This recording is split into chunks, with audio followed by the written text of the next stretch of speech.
여러분 안녕하십니까. 믿고 보는 밀리터리 지식 채널 슈퍼소닉 TV에 오신 여러분 환영합니다. 오늘도 화제의 밀리터리 이슈를 여러분들과 함께 하겠습니다. 그래서 오늘의 주제는요, 지난번 인도 파키스탄 공중전 할 때 중국의 J-10C2 이 전투기로 하여금 이 중국의 장거리 공대공 미사일 뭐 사실상 공식 데뷔죠. 예, PL-15에 공식적인 데뷔를 했어요. 그리고 이제 2016년도 이래로 이거 위험하다 이제 뭐 일본과 미국 중심으로 이제 동북아시아에서 예. 그쪽에 이제 언론이라든지 뭐 이렇게 보도가 몇 개 있었는데 뭐 네. 10년 거의 10년 전부터죠. 네. 그래서 설마들 했었지. 쟤네들이 제대로 만들었다고 이렇게 200km 날아가는 게. 근데 위협이 된다고 이제 얘기들이 했었는데 이게 네. 실증을 해버리니까. 맞습니다. 그것도 수출형인데. 한 150여 킬로 날아가는 이제 수출력인데, 네네. 이게 딱 이렇게 격추를 해버리니까 라파는 이제 드디어 이제 팔리다가 이제 그만 팔래 뭐 이렇게 되는. 너 8년이 해서 그렇게 근데 시작하다가. 이제 근데 이제 다른 기사가 또 난 게, 네. 그 이집트 공군은 뭐 선택의 여지가 없어서 계속 라파를 사야 된다고 그러더라고요. 뭐 최신 어쩔 수가 없는 상황이죠. 이집트는 입장이 그래서 그거를 사야 된다고 하는 그 내용을 좀 봤습니다. 제가. 그래서 이 중국의 공대공 미사일 이 PL-15 이것의 이 시작부터 저희가 한번 살펴봐야 되지 않을까. 네. 예. 그래서 이 PL-15의 시대적 배경과 그 미사일이 출현하게 된 그 원류를 한번 오늘부터 1부, 2부 계속적으로 저희가 한번 자세히 알아보도록 하겠습니다. 예, 그렇죠. 살펴보시죠. 좋습니다. 자, 그 전에 슈퍼소닉 TV의 공식 협찬사 광고 하나만 보고 가시겠습니다. 저희가 이 100년 된 진짜산삼 백진삼 얼마나 먹었죠? 저 1년 동안 먹었죠. 거의 1년 좀 넘게 먹고 있죠? 네, 그래서 그 이후에 잔병치레가 없죠. 잔병치레 없으세요? 네, 감기 안 걸려요. 그러니까 요즘에 기침도 안 하시고 예, 전에는 좀 이렇게 비염이 있어서 기침했는데 좀 그게 면역력이 상당히 좋아지셨어요. 그러니까 사라졌다기보다는 이제 가라앉았죠. 100년 된 산삼 1억 원의 가치. 여러분, 100년 된 산삼을 직접 드셔보신 적 있으신가요? 이젠 100년을 기다릴 필요 없습니다. 현대기술로 99% 그대로 복제했다면 믿으시겠습니까? 백진삼은 100년 된 산삼의 DNA를 99% 복제해 현대기술로 재현한 브랜드입니다. 산삼 복제 과정에 대해 궁금하시죠? 바로 이렇게 진행됩니다. 건강식품계의 혁신, 프리미엄 건강식품 브랜드 백진삼입니다. 이런 분들께 추천드립니다. 기운이 딸리고 쉽게 지칠 때, 입맛이 없고 체력이 떨어질 때, 푹 자도 피곤할 때, 백진삼은 품질에 대한 미친 자신감으로 7일 이내 효과 없으면 100% 환불. 딱 7일만 경험해보세요. 자, 사실 이 전쟁은 무기를 바꾸고 무기는 역사를 바꾸지 않습니까? 아우, 좋은 말씀을 하셨습니다. 예, 그래서 오늘날 이 중국의 공군력은 이 세계 군사 지형을 뒤흔드는 이 강력한 존재로 부각이 되고 있습니다. 뭐 한마디로 말씀드려서 이 공대공 미사일을 이제 최초로 두들겨 맞은 나라가 역설적으로 또 옛날에 중공이죠. 중공 공군이었습니다. 예. 자, 그래서 현재 이 공중전 어떤 전쟁의 중심에는 이 눈에 보이지 않는 칼, 바로 이 공대공 미사일이 자리를 하고 있습니다. 그런데 이 대한민국은 아직도 이 공대공 미사일 존재하지 않아요. 국산이 없죠, 현재 국산. 예, 그게 좀 안타까운 부분인데, 아무튼 오늘 얘기는 이 중국 공대공 미사일의 그 시작을 저희가 말씀드리려고 합니다. 사실상 이 2차 세계대전이 끝나고서 이 제트 전투기의 속도가 급격히 빨라졌습니다. 네. 그래서 예전에 이 기관포를 상대로 이 적 전투기를 격추하던 시대는 그 당시에 이제 막을 내렸죠. 이제 1958년도 근문도 이제 상공에서 공중전이 있기 전까지는 네, 그래도 이제 기관포나 기관총이 대세였죠. 맞아요. 그리고 또 프로펠러 전투기에서 이제 프로펠러 전투기에서 이제 우리 6.25 전쟁 여기서 이제 제트 전투기 시대로 이제 넘어가고. 네네. 그래서 이제 그 정도에 있었는데 이제 미국 공군 중심 이제 미 해군 항공대나 어떤 변화가 있었냐면 이제 6.25 전쟁 휴전을 때 마무리 져놓고 네. 이제 종전은 아니죠. 네. 해놓고선 자기들은 새로운 그 무기 체계로 넘어가요. 항공 무기 그렇죠. 무슨 얘기냐면 전술핵. 전술핵. 그래서 본격적으로 1955년도부터 전술핵에 이제 집중하는 모습을 보여줍니다. 탑재하는 거죠. 센츄리 시리즈라고 F100부터 뭐 105, 106까지. 그래서 전술핵 투발에 이제 노력을 하면서 그러니까 이제 전 세계적으로 그 당시 소비에트 연방, 소련이나 중공의 입장에서는 네. 이제 위협을 느낀 거고. 그렇죠. 그러니까 전투기도 날아와서 핵을 투발할 수 있으니까 폭격기뿐만 아니라. 네. 그런데 이제 이 사이드와인더 AIM-9B라는 그 존재에 대해서는 별로 신경을 안 썼던 겁니다. 맞아요. 그래서 결국에는 58년도 근무도 성공해서 이제 중공이 당하는 거지. 그래서 이 지금으로부터 이 60년 전 정도 되죠. 이 중국은 단 한 발의 이 공대공 미사일도 만들지 못하는 이 군사적으로 후진국이었어요. 그 당시에 이제 그 소비에트 연방 소련이 그 공대공 미사일을 이제 뭐 존재를 그 지금 이제 저기도 초기형이 있어요. AA1이라는 아주 극초기형들이 있는데 그것조차 공급을 안 한 거지. 그렇게 해서 이제 내버려두니까 이제 한쪽은 기관포나 기관총 중공군의 미그 15, 17은 이쪽은 이제 미 해병대가 비밀리에 갖다 공급한 사이드와인더로 장착하고 이제 공중에서 만난 거죠. 이게 이제 공중전을 했는데 이게 이제 불발탄도 있는 거예요. 그래갖고 이제 꽂혔어. 동체 후반부에. 금문도 공중전에서 그랬잖아요. 한 발이 이제 꽂혀가지고 근데 이게 이제 비행을 할 수 있는 상태 유지할 수 있는 거기서 이제 벗어나서 이제 기지로 돌아와서 이제 급하게 착륙해서 보니까 꽂혀 있는 거예요.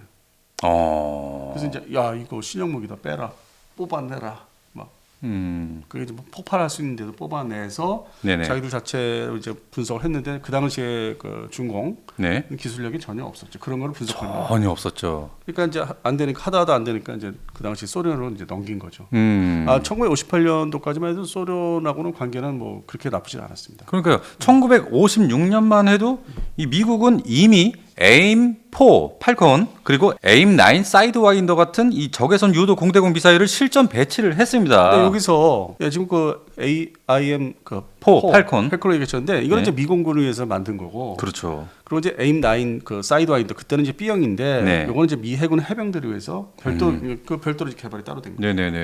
그래서 앞서 말씀드린 대로 이제 미 해병대 항공대에서 이제 좀 동북아시아 이 극동에다 배치한 거는 이제 급히 이제 공급을 한 거죠. 그러니까 오키나와 기지 같은 데서 가까우니까 수송기로 이제 실어 날아서 이제 장착을 해라. 그다음에 인티그레이션하는 게 요즘 같이 뭐 복잡한 게 아니던 시절이기 때문에 금방 이제 인티가 돼가지고 실전 투입돼서 아주 성과를 나타낸 거죠. 그래서 미사일 시대, 공대공 미사일 시대로 이제 시작이 되는 거죠. 맞습니다. 그래서 뭐 이제 뭐 유명한 그 러시아산 미사일 R3 아톨이라고 그래요. 아톨. 아톨이죠. 아톨이 이제 대대적으로 이제 생산이 되죠. 그래서 소련이 이거를 다시 중국에 공급을 하게 되죠. 그래서 그걸 또 받아가지고 이제 복제를 또 시도를 하는 거죠. 그 복제를 한 게 바로 중국의 PL-1 공대공 미사일입니다. 이건 뭐 존재의 가치도 없고 존재 뭐 이렇게 잘 몰라요. 사람들. PL-1부터 PL-1이 뭔가 이건 사람들이 관심들이 없기 때문에 저도 그랬고 사실. 근데 뭐 결국은 이제 복제 실패를 하는 거죠. 근데 이게 완전히 실패한 PL-1이죠? 뭐든지 이제 처음에 시도하는 것들은 이런 이제 역사들을 가지고 있죠. 하지만 이 중국이 어떤 나라입니까? 이 카피하면 베끼고 이거 분석하고. 근데 이제 그럴 수밖에 없는 게 그 무기의 역사. 그러니까 중공 당시 중공의 어떤 무기 역사는 그럴 수밖에 없어요. 기술이 없으니까 무조건 복제를 해야 되는. 그러니까요. 역설계를 하든지. 하지만 그 아톨을 가지고 복제를 하려고 했는데도 이게 잘 안 됐어요. 그러다가 다시 만들어낸 게 바로 PL2. 이건 실전 배치 성공했습니다. 이것도 뭐 존재가 그렇게 별로 가치가 없었던 여기까지도. 그래요. 거의 뭐 이 PL2는 이 소련의 R3 아톨과 아주 유사한 형상과 성능을 지녔는데 이것이 적외선 유도 방식으로 사거리가 6에서 8km 그리고 마 2.5 속도를 냈습니다. 그 재원상 스펙상 보면은 이제 좀 성공한 것처럼 보이는데 1960년대 중반부터 그 베트남 그 항공전에서는 러시아제, 소련제 그 아톨이 좀 나름대로 그 미국의 뭐 공군, 해군, 해병대 그 팬텀을 상대로 이제 선전을 하죠. 그러니까 성능을 좀 어느 정도 이제 복제를 제대로 한 게 이제 소련제, 러시아제는 이제 성공해서 실전에서 그런 대로 운영을 합니다. 근데 이제 중국제의 존재감은 뭐 이게 뭐 PL 시리즈는 뭐 그렇게 없었어요. 그래서 저도 뭐 그 평상시에 관련된 자료들이 있는데 안 보게 돼요. 그 초기사는 무시하게 되는 거야. 그러다 보니까 이제 이런 게 이어져 가지고 존재감이 이제 어느 정도 등장한 게 이제 우리가 나중에 얘기할 그 12부터예요. 그 전에는 뭐 존재감이 없고 또 이제 처음에는 지금 말씀하신 대로 소련제 그러니까 다시 이제 미국제가 소련제로 돼서 다시 들어온 공급받은 거로 또 카피 뜨는. 그게 이제 계속 반복이 되는데 그러다가 이제 이 다음 미사일 번호 다음 미사일에서 이제 말씀하시겠지만은 좀 바뀌어요 방향이. 맞습니다. 그래서 이 PL2가 이 소련의 미그 19의 개량형인 J6 전투기죠, 중국에. 예, 한 3,000여 대 생산했다는. 예, 그래서 이 J6의 최초로 이 PL2가 장착이 되는데 이후 1960년대 후반부터는 이 미그 21의 복제형 바로 J7이죠. 근데 그것도 문제가 예. J7은 이제 어떻게 역설계 카피 뜨는 것까지 성공했는데 이게 본격 양산은 이르지 못해요. 그 지금 말씀하신 시기에 예. 그 문화 대혁명 때. 아 맞아요. 예. 예. 그러면서 이제 그 다음에 70년대 들었으면서 이제 미국과 이제 화해하고 뭐 핑퐁 외교를 하면서 이제 그 나라 체제가 이제 그런 게 뭐 시스템이 조금씩 이제 다시 이제 살리기 시작하는데 네. 그러기까지는 한 1978년까지 좀 역사적으로 이렇게 좀 가야 됩니다. 그런 중국제 무기의 어떤 그 기반을 닦기까지는 그 중간에 침체기 완전히 깔아앉았던 시기가 있었죠. 예. 그게 그 당시에 이제 뭐 PL2나 뭐 PL3 이제 말씀하시는 건데 그렇죠. 그 대외적으로 이제 존재감이 없었어요. 그 겨우 이제 그 복제 그 소련제 복제를 이제 제대로 이제 안정적으로 하기 시작한 거죠. 그러니까요. 그래서 뭐 PL1으로 시작해서 PL2, PL3까지 중국이 독자 개발을 하게 되는데 항상 이 벽을 만나죠. 그래서 이제 그 예. 플랫폼 발사 플랫폼은 J7 소위 이제 중국제 미그 21. 예. 역설계 카피 떠서 예. 이것도 대량 생산에 플랫폼이 있어야 그것도 이제 장착을 본격적으로 하는 건데 그 70년대 중반 돼야만 네. 그 모든 이제 사회적인 게 이제 다시 환원돼서 이제 그 내수용으로는 이제 생산을 많이 좀 하는 거죠. 그리고 또 1980년대 초반에 이르러서는 또 다 폐기를 하게 됩니다. 뭔가 이제 문제가 있나 보죠. 맞지를 않는다는 거지. 예, 그래서 이후 이 PL5가 또 등장을 하게 됩니다. 와, 중국인들 아주 대단합니다. 그러니까 이제 PL5가 대량 생산에 들어가서 실전 네. 배치에 이제 문제가 없이 러시아제 아톨이 제대로 카피가 된 게 이제 인증이 되는 거죠. 이것이 바로 실제로 사용할 수 있는 전투의 그것도 PL5, J7 중심으로. 예. J7 중심으로. 예, 그리고 뭐 Q5 이 폭격기에도 좀 달았죠. 이건 이제 공격기라고 합니다. 이 미그 19 전투기를 쌍발화 시켜서 앞에 이제 그 기술을 뾰족하게 만든 공격기인데 네네. 이것만 해도 그 당시에 뭐 우리가 평가할 때 1982년도에 뭐 이거를 뭐 북한에 뭐 판매를 했다, 뭐 돈을 받고 줬는지 공급을 했는지 모르겠는데 한때 좀 시끄러운 적이 있었죠. 1982년도, 83년도에 북한이 네. 중국제 공격기를 도입을 했다. 예. 근데 지금은 이제 이게 없는 거로 최근에 다 판명은 됐는데 예. 이제 이런 이제 공격기에도 자기 방어용으로 이제 미국제 뭐 사이드 와인더 같은 역할을 이제 부여하려고 달았겠죠. PL5를. 네. 그러니까 이제 이거는 이제 단거리 적외선 공대공 미사일은 이제 대량 생산 체제를 겨우 이제 구축한 거죠. 그래서 이후에 중국의 전투기 JF-17 그리고 J8 전투기에도 장착이 돼요. 이거는 이제 2000년대 이제 시작되면서 네. 그 JF-17은 이제 수출용이고 J8은 이제 두 종류가 있는데 네. 1형이 있고 2형이 있는데 1형은 이제 거대한 미그 21을 아주 크게 키운 뭐 이렇게 대형화시킨 요격기고 네. 거기다가 이제 레이더홈을 이제 뾰족한 레이더홈을 씌운 게 이제 2형인데 이것도 이제 J8-2 2형은 이제 사실상 중국의 이제 Su-15급으로 이제 평가되면서 네. 미사일을 4발 이제 공동 미사일을 탈 수 있는 요격기예요. 그거는 이제 J8-2는 네. 물론 이제 그 원리상으로 이제 공대지 공격도 가능하다는데 지금 현재까지 그 운영을 하고 있어요. 근데 이제 공대공 임무에 특화된. 요거는 이제 중국 땅도 좀 광범위 넓기 때문에 네. 그 요격기로서 커버를 이제 시키려고 좀 대형화시킨 좀 비행 그 거리가 나오는 그리고 주력 무장은 이제 자기네들 자국화된 그 PL 시리즈를 이제 좀 안정화된 미사일을 달기 시작하는. 네. 자, 그래서 이 PL1부터 시작해서 PL2, PL3, PL5까지 이 시기에 중국의 미사일 개발은 아주 끊임없는 실패와 이 복제의 반복이었습니다. 그 당시에 이제 중국의 거의 모든 무기 체계, 해군 무기 체계, 뭐 구축함이나 호위함들, 특히 전차들, 59식 전차라든지, 네. 그러니까 소련제를 단순히 카피뜨서 대량 양산 배치해서 어떤 그 주변국, 뭐 베트남 이제 통일된 네. 베트남을 견제해서 결국 전쟁을 이제 했지만은 네. 이제 그런 기본 그 화력을 이제 구축하는 시기였죠. 뭐 아주 고성능 무기를 만들던 시절은 아니고 이제 겨우 이제 대량 생산해서 자리 잡기 시작한. 네. 그러다가 이제 이 미국하고 관계 개선이 이제 70년대 초반에 핑퐁 외교로 시작해서 되면서 그리고 이제 78년도를 넘어서면서 이제 국교를 이제 수립하죠. 네네네. 서로 이제 그 외교 관계를 이제 맺기 시작하면서 미국은 이제 목적은 뭐 다들 아시다시피 그 당시 소비에트 연방 소련을 거꾸로 잡기 위해서 포위망을 이제 형성시키기 위해서 그러기 위해서 이 자기네 미국산의 기술이라든지 그러니까 이스라엘제라든지 프랑스제 거를 이제 좀 풀어줍니다. 이스라엘제라면은 파이썬 3. 그리고 지금 뭐 이제 공대공 미사일 이제 중국의 공대공 미사일 역사를 좀 얘기하는 거니까 당연히 이제 국한 내에서 얘기하면은 네. 이스라엘제 파이썬 시리즈가 지금 현재 뭐 5형까지 있는데 네. 이 파이썬도 사실 원류가 미국제 사이드와인드에 두고 있습니다. 그렇죠. 예, 그리고 예. 이제 처음에 파이스라고 안 불렀고 뭐 예. 샤프릴, 70년대 초반에 샤프릴 해가지고 그 당시 그 사인들을 보시면은 그냥 카피예요, 이스라엘 자체. 계속 카피죠 뭐. 근데 또 예. 이렇게 한 나라가 이제 뭐 이스라엘만 있는 게 아니라 독일도 서독, 당시 서독도 마찬가지고 다 이제 뭐 정식으로 면허 생산한 나라도 있고 서독처럼 네. 그 기술을 좀 이렇게 약간 좀 더 가미해가지고 예. 개량령을. 그래서 그게 다 전 세계적으로 이제 퍼져 나가는 거예요. 그 미사일에 관심이 있고 이제 생산할 수 있는 나라들, 기반 시설을 갖고 있는 나라들은 네. 결국에는 이제 AIM-9B로 시작해서 다 이렇게 퍼져 나가고 뭐 소련까지도 한 거고. 그래서 이제 이렇게 다 자리 잡다 보니까 결국 이제 중공이 당시에 또 이스라엘 이제 기술이 좀 미국에서 이제 허용을 하니까 가서 뭐 돈 주고 살려면 사라. 그래서 시작된 게 또 파이서 시리즈예요. 그러니까 뭐 제가 다른 자리에서 말씀드렸지만은 그 중국의 어떤 중요한 전자장비를 기반한 무기 체계들이 네네. 또 한때 미국이 이제 느슨하게 중국을 이제 관리할 때 다 그렇게 흘려 들어간 게 네네. 아마 제 추정으로는 2008, 9년까지는 그랬던 것 같아요. 오. 그리고 이제 프랑스가 또 거기에 또 가세를 합니다. 프랑스까지도요. 예, 프랑스도 이제 뭐 돈 받고 이제 파는 거 뭐 탈레스사라든지. 예. 근데 미국이 다 무기를 해요. 왜냐면 궁극적으로 이게 이제 소련, 러시아를 이제 포위하는 역할을 이제 기대를 한 거야, 미국에서는. 그러니까 기반 기술, 무기의 어떤 서방 측 기술이 그렇게 해서 이제 흘러 들어간 거를 다 이제 알면서 이제 넘어가게. 네네. 근데 이제 뭐 이게 스파이 짓을 했다기보다는 이제 그 당시에는 이제 그 비공개 돈을 주고 이제 사가는 거. 그래서 자국화 시키는 게 많았던 거예요. 지금 말씀하신 내용. 자, 그래서 중국은 1986년부터 1991년까지 계속적으로 개발을 하게 되는데 그래서 나온 게 바로 PL5E2예요. 근데 이제 이 시기에 미사일 이렇게 팔기 시작한 이유가 네. 근본적으로 이제 J7, 그 F7이라는 그 미그 11 카피판 전투기가 80년대 중후반부터 이제 해외 수출 시장에 나갑니다.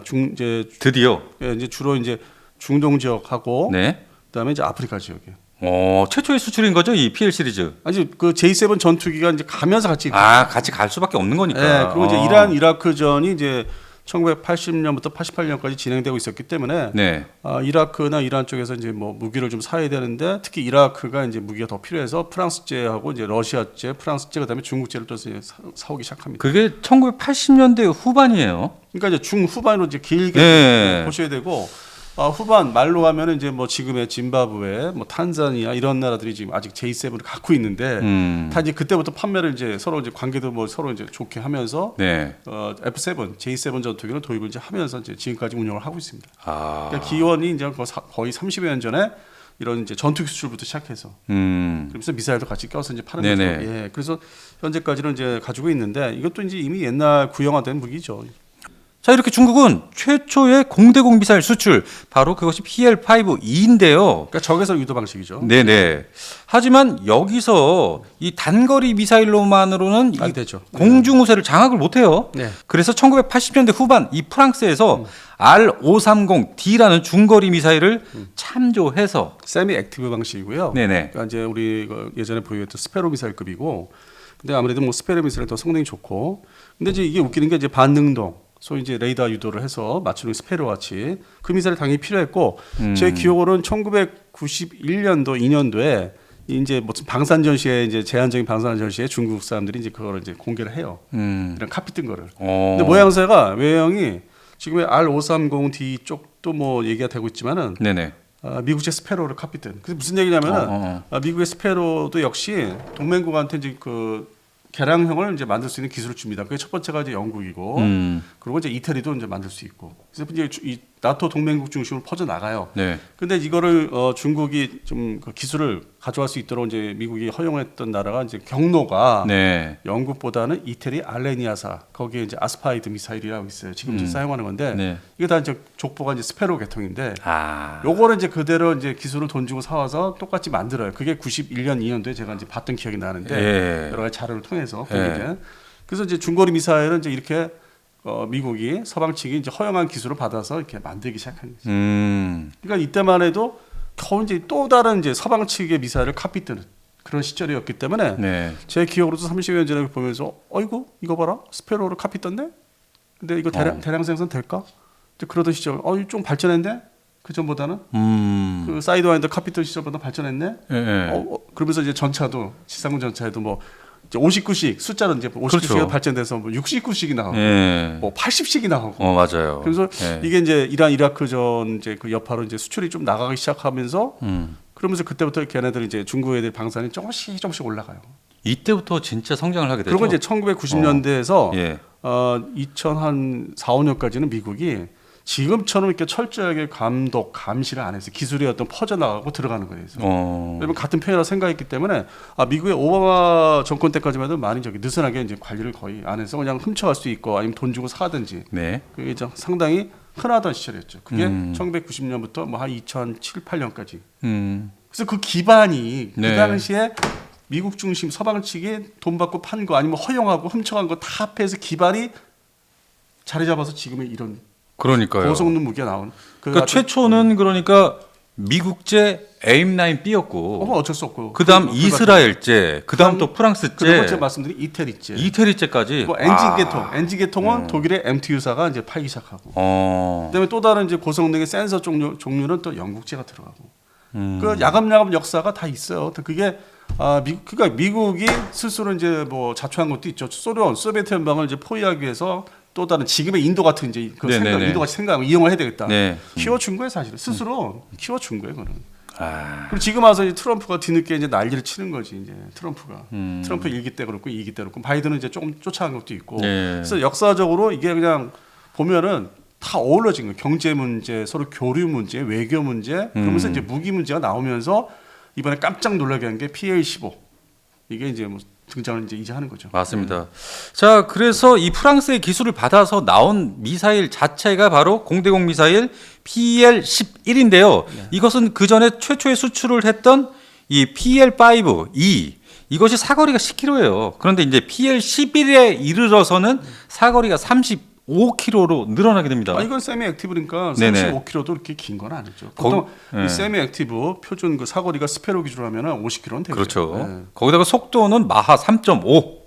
뭐 예. 3.5 속도는 좀 뭐 지금 보통 평균 마하 4니까 속도는 좀 많이 냈는데 이 사거리가 스페로와 초기에서 중기형 사이로 이제 보이는데 네. 근데 이제 그 당시 입장에 80년대 후반에 이제 뭐 90년대로 넘어가면서 중국 공군 입장에서는 이것만도 좀 뭐 다행이다. 그러던 시절이었죠, 사실은. 왜냐면 맞아요. 1992년도에 그 러시아제 Su-27을 이제 대량 생산, 그러니까 도입하고 또 연어 생산도 하고 또 카피도 뜨고 네. 그게 J11인데 한참 공군력을 이제 이 러시아, 그러니까 소련이 붕괴되면서 러시아로 바뀌면서 돈이 없으니까 막 팝니다. 그게 92년도예요. 92년도. 그래서 그때부터 지금의 중국 공군의 현대화가 그때부터 이루어져요. 그러니까 미사일도 그때부터 이제 현대화가 이제 러시아제도 또 들어오고 신형 미사일들이 그거를 이제 따로 별도로 러시아제도 그리고 자기들이 이제 만든 게 지금 말씀하신 이제 PL 시리즈가 또 있고.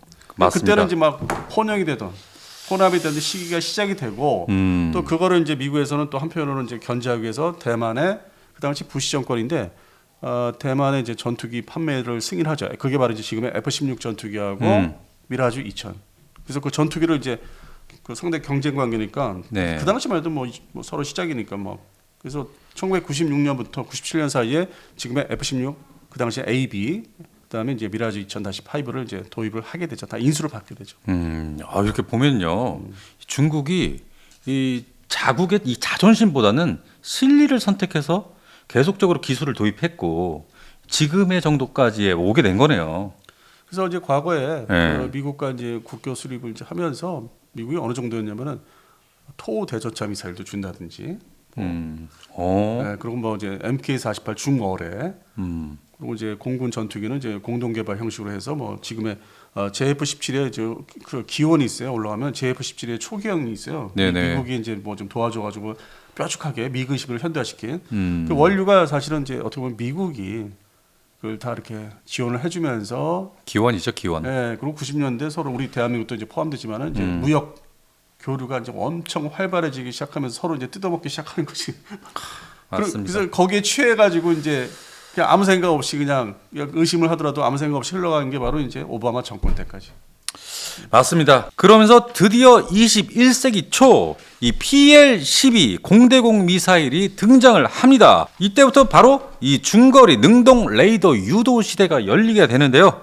그래서 다음 방송에는 지금 인도 공군과 파키스탄 공군전에서 난리가 난 바로 PL-15 중장거리 공대공 미사일까지의 과정을 저희가 다음 방송에서 살펴보겠습니다. 자, 이번 방송에서 좀 안타깝고 좀 아쉬운 거는 네. 대한민국 전 세계 이제 그 좀 내놓으라는 공군력을 갖고 있는 나라들이 해당되는 이제 그 나라의 방산업체들이 네. 공대공 미사일을 일찌감치 개발을 했는데 하다못해 뭐 남아프리카 공화국, 브라질까지 했는데 우리는 이제서야 너무 아쉬워요. 물론 이제 그렇게 따지면 이제 뭐 KF-11도 이제서야 뭐 만들어서 양산을 준비하는 거면 이제 뒤늦게 합류를 하는 건데. 네. 근데 아직까지 존재를 이제 국산 공대공 미사일은 유독 대한민국의 어떤 기술 수출을 보면 이제 너무 늦게 시작을 했다는 거. 그게 아쉽고 안타깝습니다. 맞습니다. 작년에서야 드디어 이제 실제 개발을 시작하겠다. 다 돈 문제죠. 기술보다는 이제 돈 문제. 돈을 이제 어떤 투자 투입을 하면은 또 단시간 내에 우리가 만들 기술력을 가지고 있으니까 여러 기반 기술들이. 네, 알겠습니다. 자, 그래서 오늘 방송 여기까지만 하고요. 이게 너무 내용이 길어서 예, 저희가 다음 방송에서는 이 드디어 21세기 초 이 중국의 중장거리 공대공 미사일 PL-12가 등장을 하게 됩니다. 이때부터 능동 레이더 유도 시대가 열리게 되는데 이때부터 또 변화하는 중국 미사일을 자세히 살펴보도록 하겠습니다.